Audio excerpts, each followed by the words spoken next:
Hey folks, JD here, and today we're having a little look at this. This is the JJRC X7P Smart Quadcopter. Now, before we get onto that, I just want to have a little look inside this little case first and just show you this bag. Now, in the past, I've had people say in the comments, why are you showing us the bags? Well, I think from a presentation point of view, it is very important. Now, whether you are going to give this as a gift, Christmas is coming, or if you just want, if you are like me and you just appreciate nice presentation on packages, then I think it's very nice to have something that looks the part and also protects the quad. Yes, you can always go out and buy others, but it's nice to have one that comes with the quadcopter. So this is a very big thank you to Banggood as well for sending me this quadcopter. So we'll have a look at the quad properly, but first of all I just want to show you the layout inside this box. Look at that, very nice layout. You've got the quadcopter in the middle right there. You've got the white boxes on the right hand side and in the top middle. They are the extra batteries. This is the 3 battery model. Right, well, before I go into any more, let's have a little look at this properly. Alright then friends, so here is everything that we get. For the second, we've got the quadcopter in the middle. I've got all the accessories off to the left hand side there. We're going to be going over those in a little while. First of all, let's concentrate on this quadcopter. So this is JJRC's new offering. It is the X7P Smart Quadcopter, as I said at the beginning of the video. It looks nice, it feels nice, even though it has these extremely weird looking landing sprigs. I like it. It's something a little bit different. In a world where most of the quadcopters that we are seeing now are box shape, or they're all pretty much looking the same, or they all pretty much are the same colour, JJRC have gone a little bit outside the box and decided to do something a little bit different, and I can really appreciate that. So at the beginning, let's start at the front. We have these little gold stickers, gold JJRC at the front as well, and we also have this camera, which is attached to a 2-axis gimbal. Now this camera allows you to take 4K photos or 1080p videos.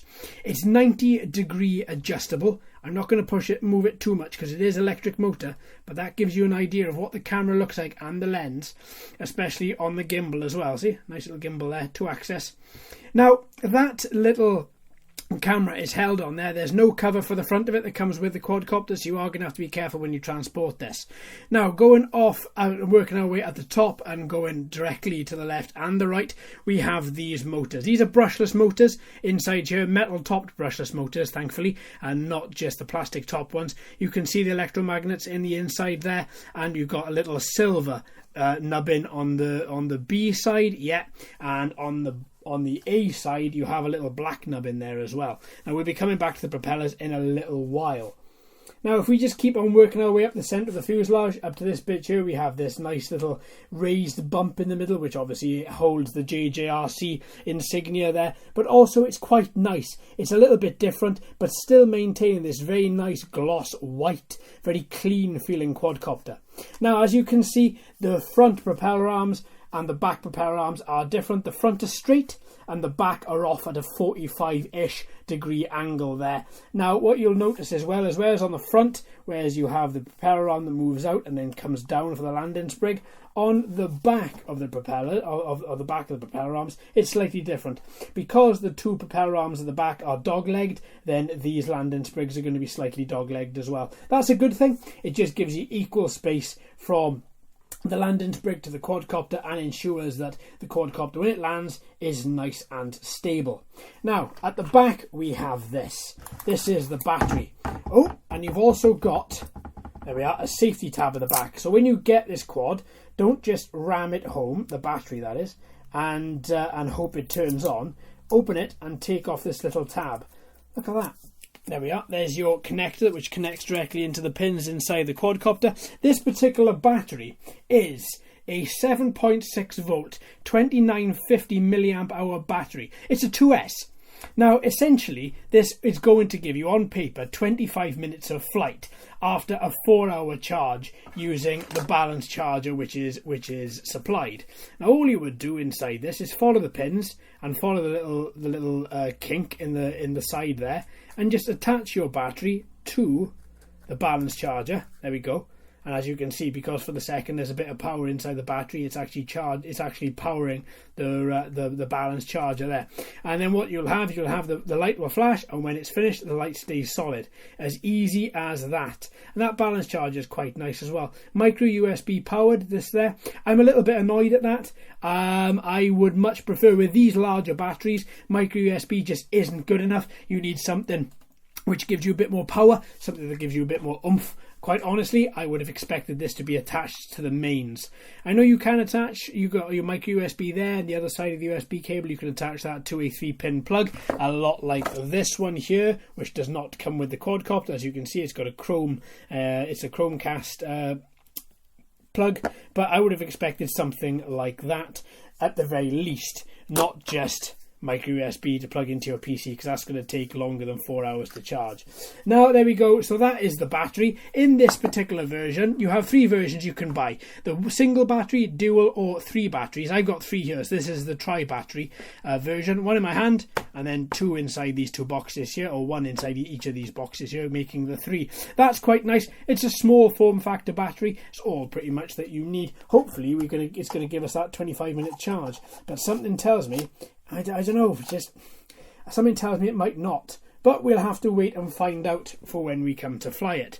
Now, obviously, this quadcopter is GPS enabled. It also has optical flow in the center here, and it also has ultrasonic hold as well, which kicks in at under 4 meters. Once you go above 4 meters, the ultrasonic hold disconnects, just to be aware. Obviously, during that time, you've still got GPS and you've still got optical flow, but it's just to ensure you get an ultra stable quadcopter. At least that's the theory anyway.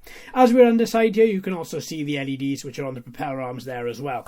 So that is pretty much the quadcopter. A couple of other things I didn't say about it is you've got a transmitter distance of 1200 meters approximately, and you've got an FPV distance of 1 kilometer approximately. Now it's me adding the approximately's, not anything else. I'm just going by my experience with these quadcopters, and even though I don't have any experience with this particular one that we're looking at, I do with a lot of these 5G quadcopters that are currently on the market.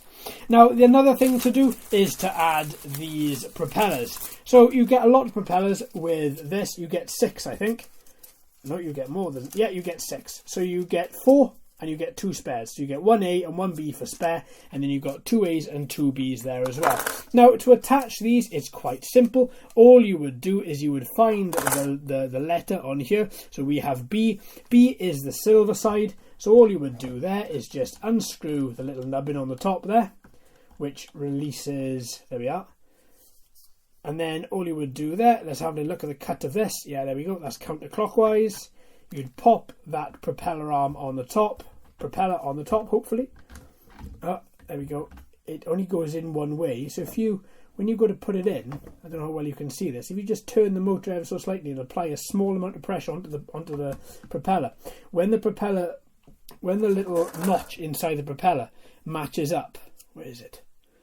There we go. See? Sorry folks, I'm having a bit of difficulty here.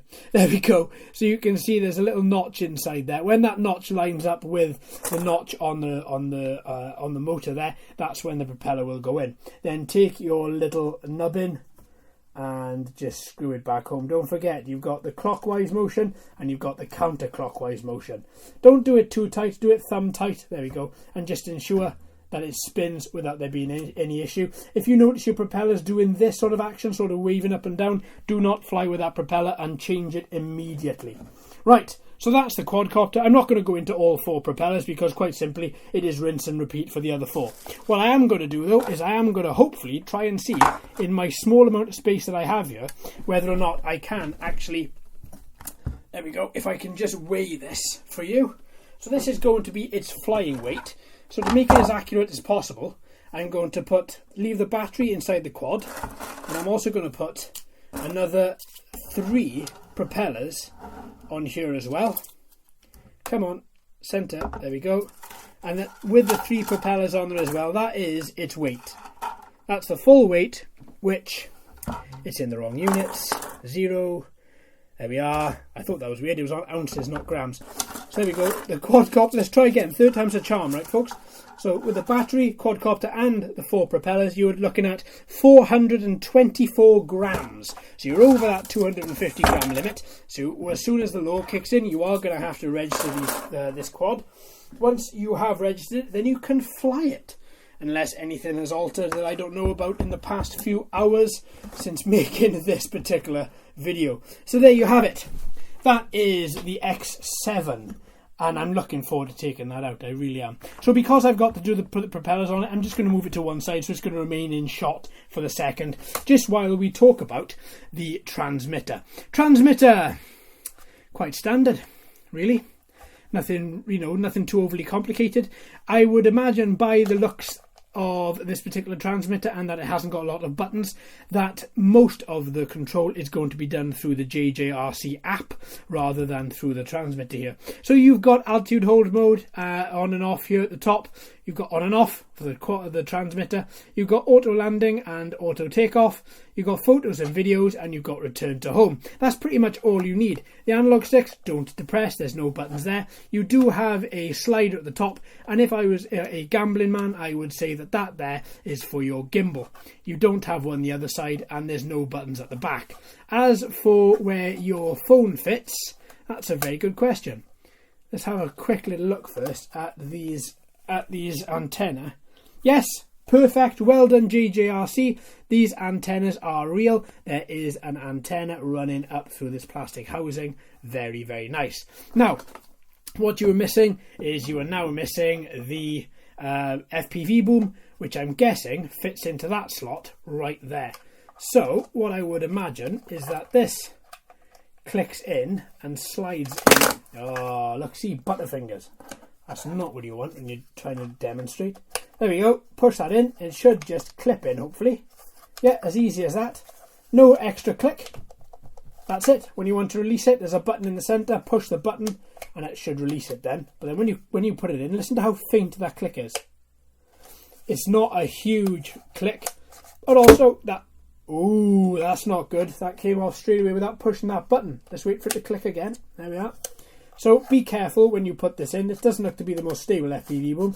Just hold the button like I am and put your phone in there, and you should be okay. I'll see when I take this out for a flight how I get on with the FPV boom. I think this is singly a very important part of your quadcopter experience. It does come down to these FPV booms, because obviously if your smartphone is in there and if your smartphone falls out, then pretty much you've lost your eye or your connection to the eye in the quadcopter, i.e. the camera. So that's it. It has got a rechargeable battery, and you've got a micro USB slot somewhere around here to charge it. At the top, yeah, there we go. In the centre of the FPV boom right there is the micro USB port. This particular transmitter takes 3.5 hours to charge, and will, well, approximately last you about 10 flights. Hopefully that is the case. The battery inside is quite large, 3.7 volts, 2600 milliamp hour, which is quite large for a transmitter battery, and quite nice capacity too. And you know what? It feels nice in hand. I like these extra little bits on the side here just for grip. It's you wouldn't think looking at it that it would be quite comfy, but to be honest, it actually feels quite nice. Nice little thumb holes at the back there for you to just get your transmitter sitting in on your palm so you can grab it. All in all, yeah, I think that's quite nice, you know. Certainly not the worst transmitter. I like its basic functionality. It's all you need. Everything else is done from the app. Right, okay, let's see what that's like when we take it out. And then we get our obligatory micro USB cable in there. It looks like quite a good one, that, quite long. And that's pretty much everything. Oh, there's a little Allen key there as well. There we are. And you also get a manual with it also, although the manual I find pretty difficult to actually understand. It isn't the easiest at all. It's photocopied manual. Let me show you. It's a manual here. This is it. You've got your QR code to the front for the app, but I didn't find it that easy to read, and I've read a load of these. It could be easier. Could just be my eyes, mind you, but I didn't find it to be the best.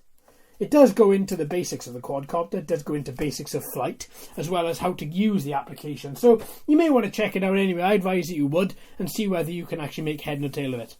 But so far, all I've got left to do is put the other 3 propellers on, and then once that is done, charge the batteries, and then we'll be off out, my friends, for a flight.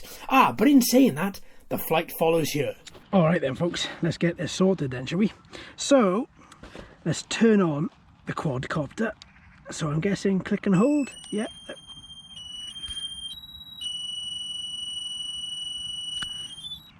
Okay, that was a cheery welcome. Thank you very much, JJRC.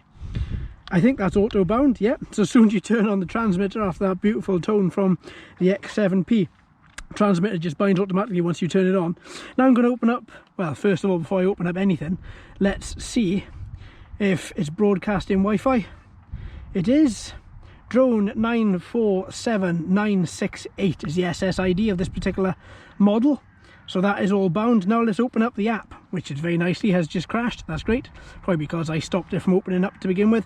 And it's called Enjoy Fly. Enjoy Fly, Enjoy Life. So there we go. Interface view. Should be connecting. Allow it to access. Yes, only while using the app. I don't fancy it accessing anything when I'm not using the app. Now I am using a battery case on my phone, which does mean that it is going to be a little bit dicey at keeping it inside this this little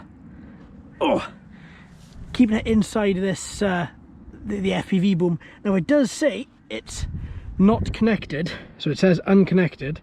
So what I'm going to do is I'm going to see. So beginner mode is off, sensor calibration. I don't really want to be going down those lines yet, not until I have something on this display, because I do want to be able to see the camera. Now let's just make sure that it's not something silly. No, we have full access to the camera. There's nothing stopping that there. As for the LEDs, 2 reds flashing, 2 blues straight. There we go. Let's center that a little bit better for the second. Now there's probably something that's, I'm going to move away from the sun for the second. Now there's probably something that says RC paired, pair, please enter the last 6 characters of remote control. Last 6 characters of the remote control? Last 6 characters? Where the hell are the characters? 1, 2, 3, 4, 5. Now that's 5. There's nothing under there. Please enter the last 6 characters of remote control. Cracking. Okay. And there's nothing etched into the plastic. So, is it the SSID? 1, 2, 3, 4, 5, 6. Let's try the SSID 947. Let's try that. 947 969 968. Let's try that. Pair.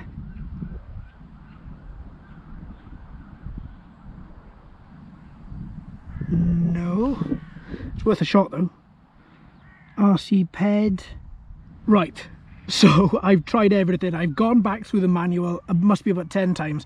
There's nothing I've done differently. So I have ignored the manual this time round, because the manual said quad on first, then transmitter. That's standard. That's throughout everything. This time I've turned everything off. I put the transmitter on first, then the quad. Now I've got this that's come up on my screen that says the app is not bound, right? So I can bind it, bind success, start flying. No SD card inserted, that's fine, because I brought my SD card with me, but the damn thing has packed up again. So what I'm going to try and do is I'm going to try and see now whether, I've got 17 satellites, I've got more than enough to start flying this baby, so I'm going to see whether or not it is actually bound to the transmitter just by simple 1-key takeoff. Yes, I can honestly say that it is, but you have to bind the app in order for the quadcopter to actually work. So the app has to be bound to and I think I'm still, let's have a look, I'm still bound to the drone. I'm not bound to the quadcopter, I'm not bound to the controller. Do you know what? This has got to be single-handedly, if I include all of my quads I've ever flown, this has got to be single-handedly the most difficult quad I have ever bound. And now it's going crazy and it's going to hit the deck. It has hit the deck. And it's what? It seems to have disconnected, and I've just landed it somewhere over here. So let's take a walk over here and see what's going on, because I took off, went to fly straight, and then I noticed as I turned it round and I went to bring it back, because as you know I always fly things in a very close proximity to me to begin with, just to ensure the controls are working. Then I start to take her out a bit further. As I turned her around and I went to bring her back to me, hello Papa. Oh, there's loads of people in here. Then that's when it went a bit skew. So that's when I downed the bird. So I downed it somewhere here. Just keeping an eye out because it should stand out against this. See, this grass isn't that tall either. I would have expected it to just be nestled on the grass rather than it wouldn't have dug itself in. I mean, it stands about 6 inches up, so it wouldn't have done anything. Is that it over there? So I was there, it flew over here. I could have sworn it got to here and then I downed it. So it must be around this area. And all I'm seeing is grass and molehills. I'm not seeing, and it hasn't dug itself in. I'm going to check anyway. Let's hold that, the sun is so bright. No, nothing. Let's get a little bit of height on the matter then. And let's stand on the mound up here and see if I can see anything. Alright, do you know what? I was thinking I was going mad. I've been walking around the field for about 10 minutes thinking, I know I've landed it. Oh, Jesus Christ. Thank you, mate.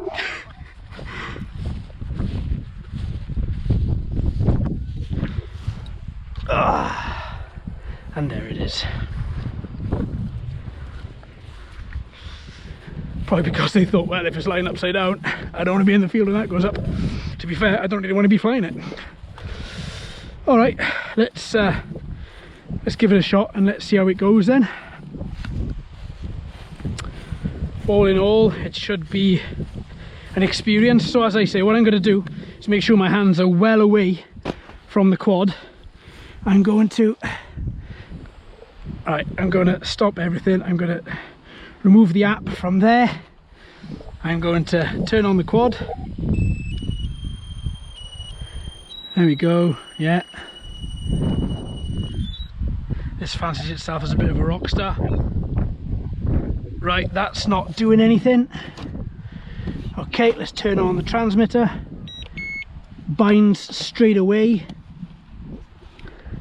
Now, the only way I can see what's going on, what I'm going to do now is I'm going to go around this a different way.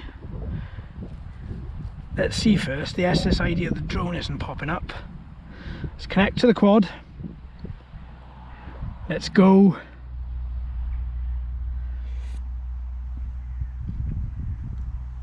Unable to join network. Okay. Sounds like have a bit of a dud. Let's bind to the controller then, because there should be no reason to stop us binding to the transmitter. There we go, bound to the transmitter. And now should be able to open up, enjoy life. Yeah, I'm loving it, mate, absolutely. Now with this one, see, it hasn't come up and it hasn't said. If you cast yourself back to the beginning of this video, we had a little box that came up there that said you have to bind to the transmitter. There's nothing this time and it says unconnected. So we're back into that realm. So if I go back into here, into SSID, if I go back into the Wi-Fi and try and connect to another SSID, the quadcopter isn't even coming up. You can hear the ultrasonic sensors clicking, so you know it's right. Let's try drone again. I'm very wary of this. Unable to join drone.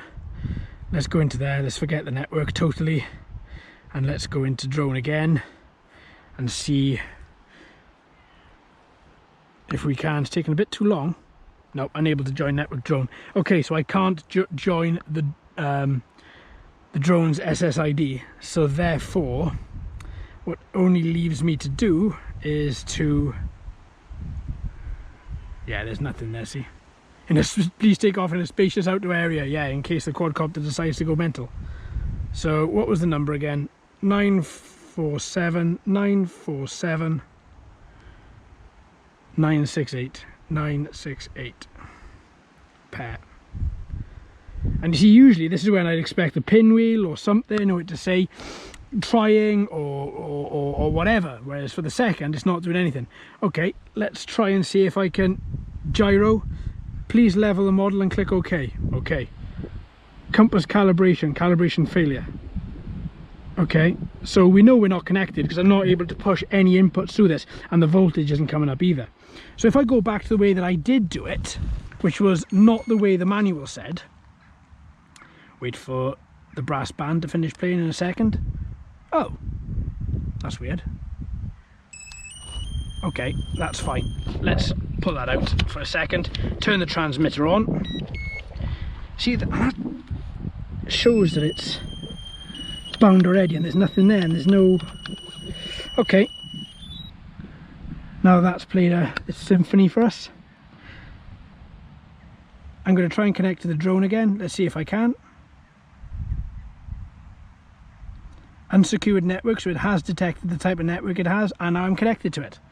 So it seems that the way that the manual suggested is not the way that it actually works. There we are, now it comes up about binding. So if I click bind success, start flying. Now, bear with me with this, because I don't trust this. I'll be wholly honest with you, I really don't trust this. So I got nobody in the field, nobody walking around, nobody to my left, nobody behind me, nobody there whatsoever. So does not appear to be connected to the internet. Do you want to temporarily use? Okay, so there we are. So do that. So now we're ready to take off. So I'm not going to do it automatically. I'm going to try and see if I can do it manually. Oh, actually, before we do that, let's calibrate the compass. Stay away from metal when calibrating. So I'm just going to do this. It doesn't tell me on screen anything to do.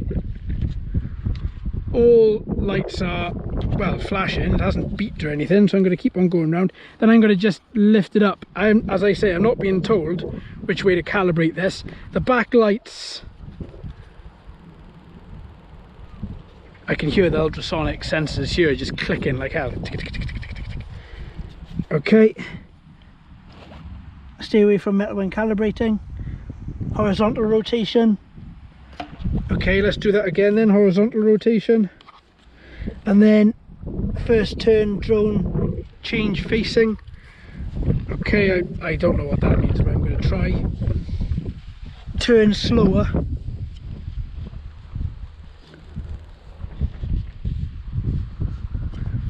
Okay.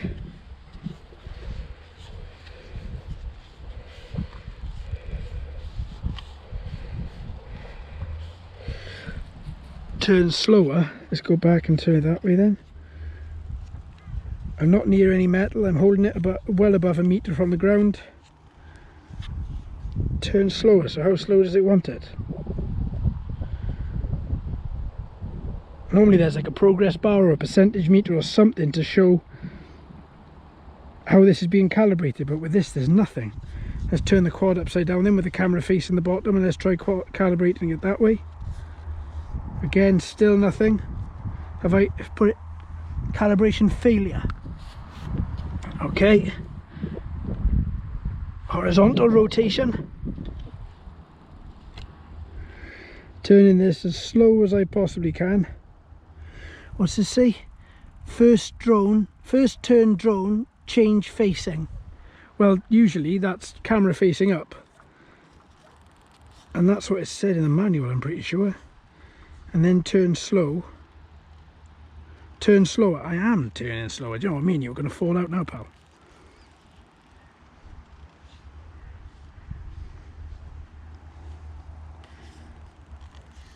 God, this is such an awful quad to try and set up, bind and calibrate. This is easily one of the most difficult that I've ever experienced, and that's even over parrots. Try you know, the trying to calibrate the transmitter, the phone, the quad. Oh God. Right, okay, so am I doing it? Let's try it the other way then. Because it says turn slow, it doesn't say now place back down or done. Calibration failure. Okay, let's see if I can calibrate the gyro first. So gyro calibration, okay. Calibration success. Now let's try the compass calibration. Okay. Calibrate, do I click on anything? Horizontal rotation, which is that way. First turn drone change facing, so let's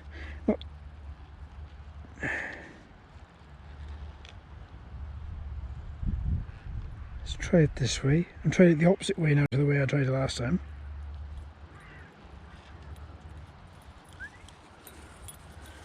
Hello, little puppy.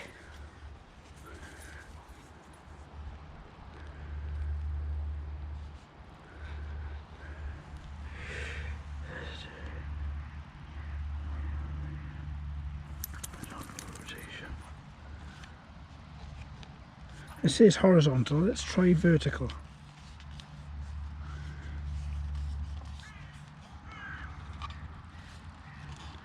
Just going to do it in any old fashion.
Right.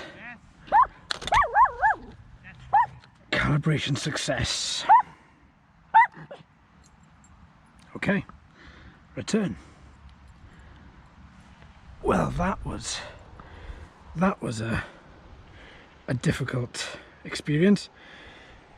Please follow the local navigation legal requirements to set height. So I'm only going to set this to 30 meters.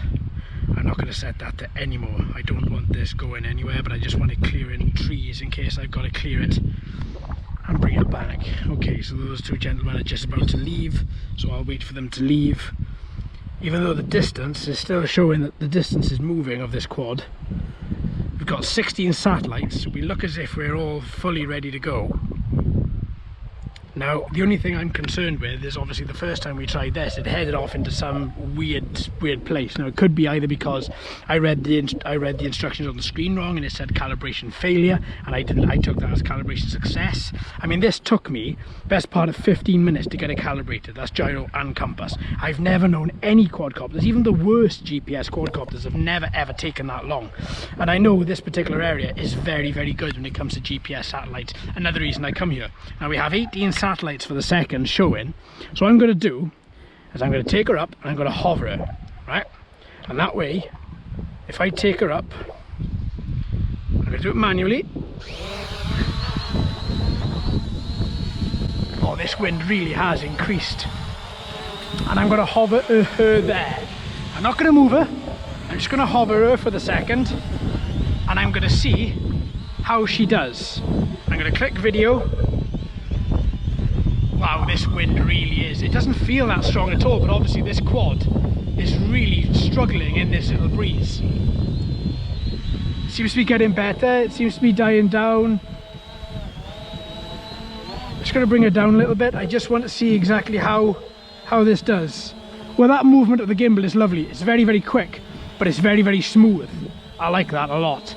Now, apparently, we should be good to go. So, what I'm going to do, I'm in the field, I'm totally alone, which is good. So what I'm going to do, I'm just going to take her up and I'm going to fly her very, very gently around the place for the second, because we saw what happened the first time, and I'm not even going to use any yaw, I'm just going to, any roll, sorry, I'm just going to use some yaw in turning her. She seems very unstable in the turning, she really does. Pitch forward and then brake. That seems responsive. That does seem to be very responsive. It does seem that when I am controlling her and when I am applying positive pitch, that she does pitch forward, and then when I stop her, she does put the air brakes on, which is good. But I really have no confidence in flying this quad at all for the second. I'm really kind of on edge, and that's not me. You know from all the videos I've ever put out on this channel, and there's enough of them, there's over 900 of them, I have never, I think, or maybe once, have I ever felt I'm not confident in the whole flying arena. Now, let's try a bit of roll, a bit of yaw, changing her direction slightly. Let's hang her there, hang a bang, little quad, and it seems to be okay. It seems to be all right. I'm not gonna wang her around the place because I don't want her to speed off in a place where I can't control her. I'm keeping an eye on her distance and her speed so that I can just see what's going on. That 2-axis gimbal seems to be working really nice. I mean, it's giving some really nice, really pleasant video from it. And obviously, as you can see, I'm not high. The quad, I mean, and I'm not either. But I'm only flying at 5.4 meters. Let's take her up a little bit. Let's take her up to 8. And let's see how we do. Let's move her around so you can see the front LEDs are flashing there, just so that we probably notifying us. Usually that notifies us that we've got video recording. Oh, that was a little bit weird. That seemed to flick up all of its own then. Okay, let's bring her down. I'm going to walk towards it. I'm going to see if I can get some photos. I'm still not 100% confident in this quad. Let's take a couple of photos. I think I'd probably be more confident if, I don't know if those are taken, so let's stop the video and let's take a couple of photos. Yeah, the photos only take if the video is not recording. That's pretty standard.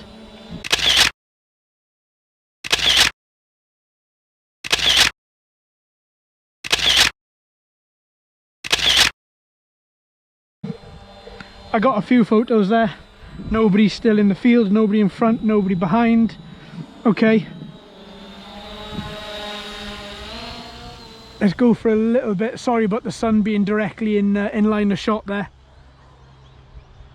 Yeah, she is really not that stable. I mean, now we have no wind whatsoever and she's kind of rocking a little bit. What I'd like to do is bring her back out on a day where there quite literally is no wind whatsoever. I mean, what's my altitude? 7.5 meters, distance of 11. If I take her out slowly and take her up a little bit and turn her around, and it was there we go, that was sort of half the way of the distance of where I went before, and considering it's got an apparent control distance of 1200 meters, I find that quite shocking that it failed at 80 odd meters the first time. So what I'm going to do is just stop her. She is responding, but I don't have faith. So now I'm at 40 meters, which is the height, which is the distance I was at last time. Environmental interference, magnetic environmental interference.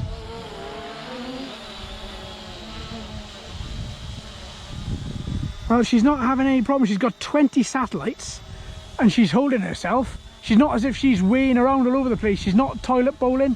She's not doing anything which is anything that would make, apart from the wind. The wind is the concerning factor here, but we've got, the wind itself isn't too terrible. Again, the field is empty of people. It's still empty, which is good. I mean, when she's flying now, she's doing a good job. I mean, look at her go. I mean, the wind is a little bit strong. She's struggling against it, but I'm not giving her full throttle because I don't want her to just suddenly fly off in any direction. Do you know what I mean? If I give her full throttle and she's cutting through that breeze without there being any problem. She's still wavering a bit. I'm sure it's those landing sprigs which are causing that, because they are jutting out a little bit, which is causing the quadcopter to probably be wobbling, as there's no give with them at all. They are solid. I mean, yeah, she blows, there she goes, and you know, she's, oh, now she's not, now she's fighting that. That was weird. I just lost movement. It says that there's interference is too large. Well, I'm not seeing from where. Obviously it's picking up something, but I literally have no problem here with any other quadcopter ever. This is hence why I've flown here for 3 years. Oh, there's a guy in the field, mate. I'm gonna have to bring this down, lads. But yeah, I don't know. I'm gonna need a lot more flights for this, I think, to determine whether or not I think she's good, or whether it's I'm down to 60% battery. I'm gonna stop recording video there. I don't know. I'm going to put out a few more videos about this and see exactly what I think at the end of the week, like normal, but I'm not certain at this particular juncture. I am not certain about what I think about this. The whole calibration, the whole sort of experience for the second is pretty lousy. I'm not going to I'm going to fly this again. I've got another battery with me, so I'm going to fly this again. I'm going to move location, I think, and fly this again and see what I think there at a different location. I'm a little bit concerned at this particular time though, because obviously I mean now that magnetic interference is gone. Could be that I was too low, maybe I had to go higher, but there's no way I was really taking that any higher than what it currently was, because of the first time my confidence was shaken with that. So I think what I'm going to do is I'm going to move location, and I'm going to try and see whether or not, well, it depends if I can actually. I'll try moving location, I'll see whether or not I'm able to. If not, I'll see if I can take her up higher here, give her like 10-15 meters and see how she does then. But yeah, for the second, folks, I'm not going to tell you what I think, because for the second I don't honestly know what I think for the minute. So I'm going to give it a benefit of the doubt, as I do with every quad. I'm not going to just say, oh, it's terrible, and then that'll be that. I'm going to give her a benefit of the doubt. I'm going to run her again another once or twice and see exactly where we go from there. All right, friends. Well, a bit of a higgledy-piggledy, bit of a weird video this one, but stay with it and let's see exactly where we go with this. Thanks ever so much for watching and listening, friends. I've been JD, you've been fantastic as always. If you haven't already, please like and subscribe and ring that bell too. Hello and welcome to all the new subscribers. I hope you're enjoying the channel. So until next time, my friends, happy flying.